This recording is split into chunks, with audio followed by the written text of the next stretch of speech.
two different agencies for the past 5 years. The first one was in Think House PR, and my background is communications, so I did communications in Rathmines College, and it was a PLC course because I didn't get enough Leaving Cert points, basically. So I was halfway through my course, and a job came up in this agency called Think House that I really wanted to work in after the course anyway.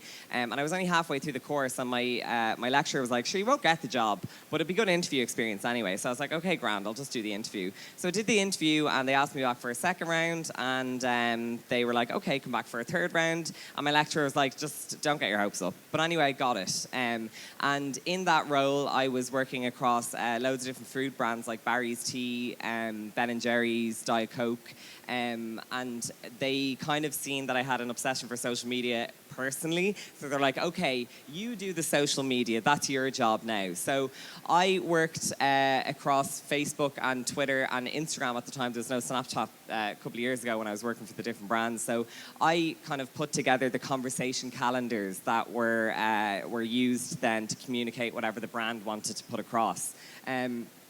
So I kind of, my number one thing, anytime I do a little college, speaking out of college, I always say, try and get to know the brand as best you can. So one of the brands I worked on was Barry's Tea, and I absolutely adored it. And I kind of went out of my way to try and find out bits and bobs about the tea and why kind of it's interesting and what would interest people about tea. Because people often said, well, how do you write a conversation calendar on Facebook about a tea brand? There's only so many Tuesdays you can talk about biscuits or what kind of milk you like in your tea. So I went down to the Barry's Tea factory in Cork, and my client was like, "Oh, this is, where all the tea's made," and blah, blah, blah. And then she kind of pointed up there, and she's like, "And this is, Dennis Daly is up in this office, and he is the master tea blender." And I was like, "Oh, hold on, what's a master tea blender?" And she kind of explained, and basically, I don't know, have any of you been to a tea factory before? No? You have? Barry's Tea. Do you know Dennis Daly? Do you work for Barry's Tea? Oh, you used to? Oh, cool. So you know Dennis? He's gas. So anyway, she brought me up to meet Dennis, and he was literally like a Willy Wonka type character. And I walked in the office, and he tastes like 60 cups of tea a day. And he had this little woman with a trough, like, that you'd like spit wine into. And she was kind of following him, and he would taste each tea and make sure the blend is like correct. Because with tea, it's different leaves that are being used to make every single different box. So you would need a tea blender to make sure it's all consistent. So is it 60 cups of tea you taste a day or more? Okay. It's loads anyway. So I just found all this quite fascinating, and he was kind of explaining to me the different regions where all the tea is from and that kind of thing. And I was like, we could totally do something with the media about this to tell the story about how much effort and work goes into making a cup of tea. So I brought him down to Dublin, and we did a tea tasting event in Hatch and Son on Stephen's Green. And yeah, we invited loads of food media, and they basically got to see Dennis Daly doing what he does, taste the tea and kind of talk about, I think there's 10 different tea leaves that go into the gold blend box. So, he told all this fascinating story, but I guess that whole thing wouldn't have happened if I didn't try and get to know the brand myself. So it's important, no matter how mundane you think a brand is, there's going to be little nuggets within that brand that you can then talk about on Facebook. So I then made different posts about Dennis's work for Facebook and Twitter and Instagram, and there was loads of lovely kind of pictures of Dennis tasting the tea that then could be great content to be shared across Facebook. And it just showed how much work went into the tea and the heritage that's involved in it, and the fact that it's made in Cork and it's Irish. And I'm sure you all know stuff being made in Ireland is kind of rare these days, so it was lovely to be able to show that off. So that's getting to know the brand. Now, conversation pillars. So across the different brands I worked on, I worked out what I was going to talk about for each brand using a thing called conversation pillars. And this is something I learned in the first couple of weeks of working in Think House, and it's stuck by me even now when I'm looking after my own food brand. But it's brilliant if any of you guys are managing social media or something for one of your brands. So basically, take Barry's Tea again. You might think on a Friday you'd have to make up your conversation calendar for the week ahead, all the different Facebook and tweets and stuff. And it's really a conversation, or conversation pillars keep you on track and keep your content fresh. So for Barry's Tea, you'd have heritage, modernity, tea itself. So there was 4 conversation pillars. So for heritage, what you kind of do like a spider diagram of what you could talk about in terms of heritage and Barry's tea. So that was all, talking about the fact that it's made in the early 1900s. It's down in Cork. They supplied all the best hotels in Ireland back then. So I remember one of the posts I did was a scan of a receipt from, I think, the Shelburne from like 1916 or something. I put that up on Facebook and kind of wrote something about how, something to do with the Rising, I think, whenever the last anniversary was when I was working. But it just kind of showed how ingrained Barry's tea is in Irish society, and just kind of, I guess people buy into that, and they like to know that their brand is old, like, established in 1905 and all this kind of thing. So that was lovely. Then modernity was to make sure we talked to the younger generation. So, don't know if you know, but Saoirse Ronan, you probably do know, she's a mad Barry's tea fan. She brings them in like Ziploc bags wherever she goes around the place. She's on Ellen, I think, talking about it.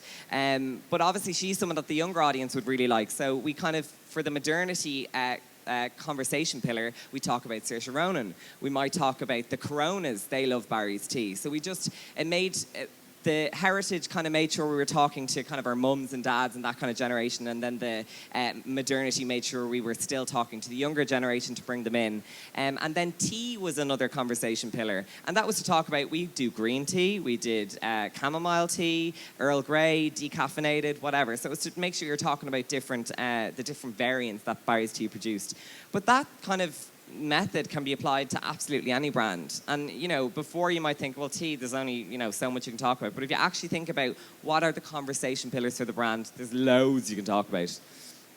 And this is something, Would You Be Scarlet, that's kind of stuck with me from my days in agency. And it's something one of my managers told me. And she said, always think of this when you're writing a Facebook post or a tweet or whatever. Would you be scarlet to put it on your personal Facebook page? So if you think whatever you're saying is slightly embarrassing or a little bit condescending to your the brand's fans or whatever, if you wouldn't put it on your own Facebook page, do not put it on a brand's Facebook page. It's just a little nice checkpoint if you're ever coming up with content. This is a brilliant page to like if you work in social media. It's called Condescending Corporate Brand Page. And they take all of the worst content from all the brands around the world and they kind of name and shame them. It's a bit evil. I feel really bad for the poor me, the account exec, who's probably got in trouble if they made a really bad Facebook post. But it's really good to go and look at and make sure your content doesn't sound like their content. Now, I think I know what my next slide is, and I'm kind of terrified. There's no one from Cheerios here, is there? No, okay, grand. So this is one of the posts anyway, Condescending Corporate Brand Page shared, and it was when Prince died. And I hate when brands do this. They hop on a death of a celebrity when they've no connection to the celebrity whatsoever and they just want to kind of sell product. So they did this rest in peace and they put a Cheerio over the eye and, hashtag Prince. And I just think that's awful. And they did it a lot. A lot of brands did it around David Bowie's death as well. And Condescending Corporate Brand Page just, tore them asunder. So, yeah, don't be, hopping on death. Not great. Oh, my clicker. Okay. So that, in a nutshell, that's kind of what I did in my 2 agency jobs.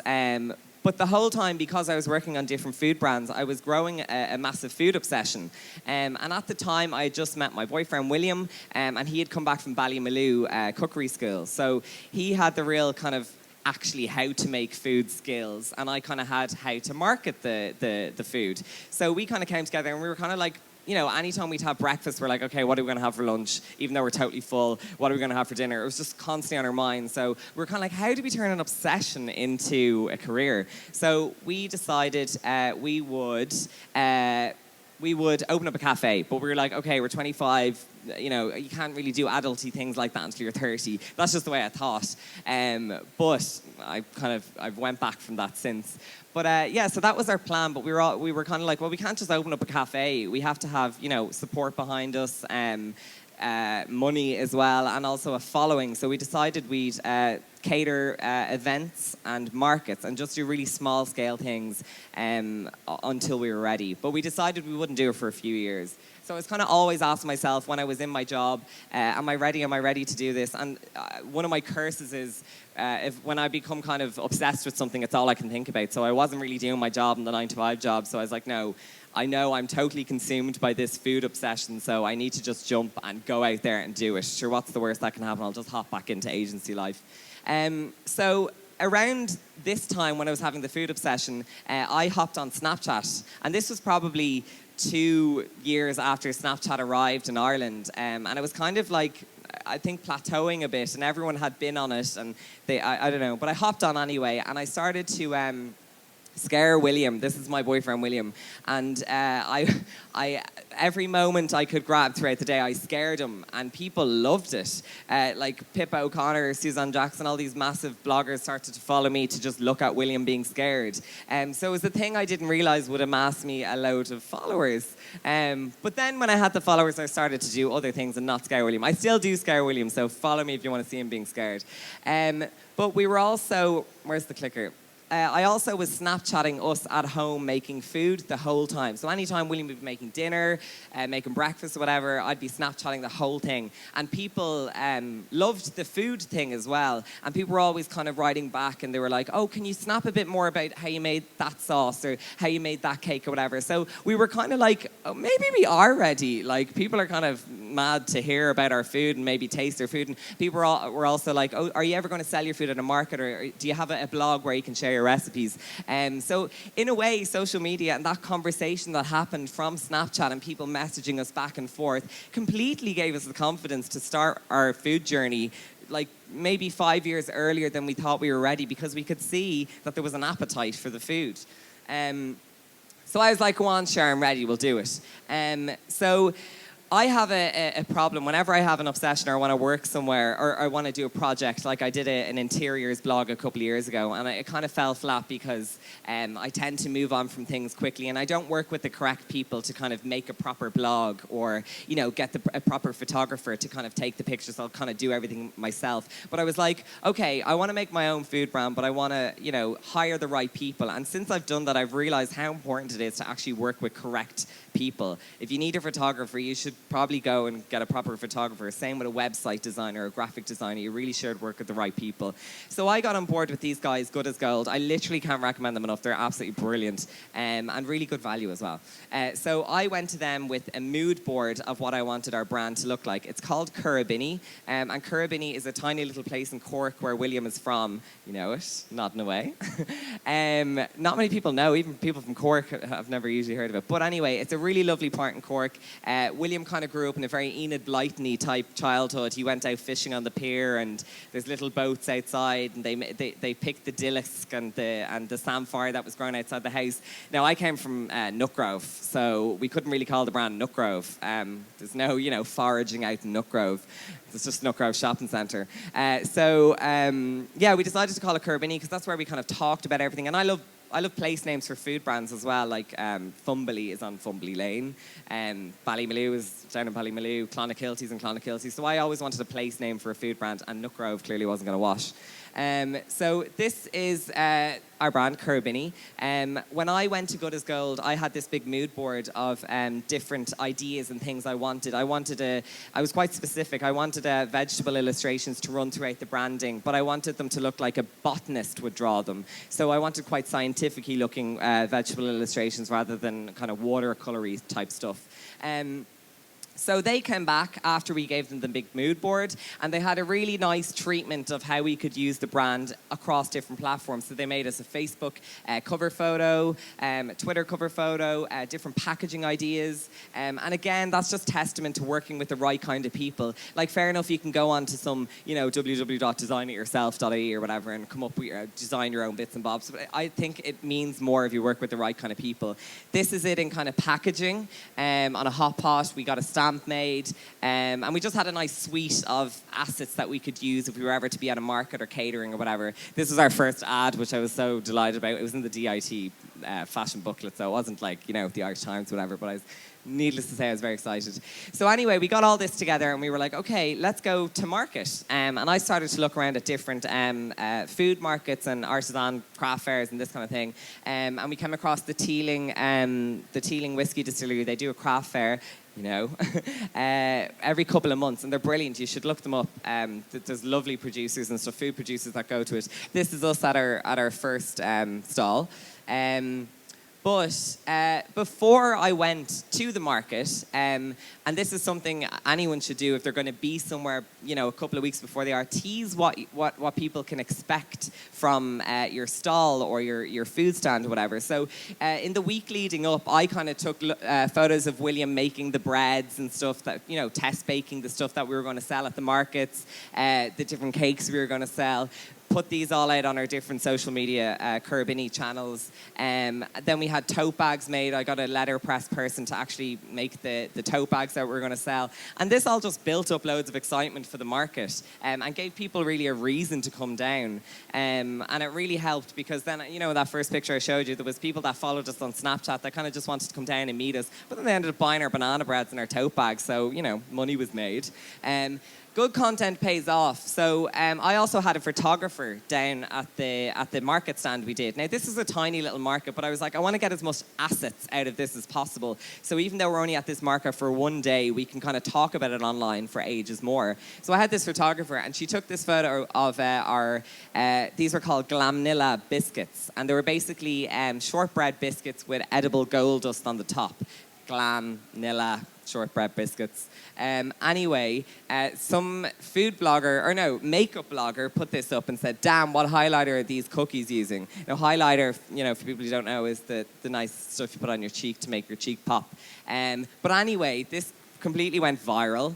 And a load of food bloggers, or a load of makeup bloggers were blogging this around the world, big, huge ones. One of the Kardashians' makeup artists blogged it as well. And I kind of, to try and make the wave bigger than what it was in Ireland, I contacted the Daily Edge and I said, listen, our biscuits are going viral. Do you want to do a little article on it or whatever? And they did. And that got us loads of jobs after that. Loads of the Personal Fashion Awards were like, can you come and cater our event? And we'd love the Glamnillas as well that we've seen on the Daily Edge. So, that all just kind of sprang from having a good photographer there at the stall to be able to have content for us to then push across different channels. So good content does pay off. We got loads of jobs after it.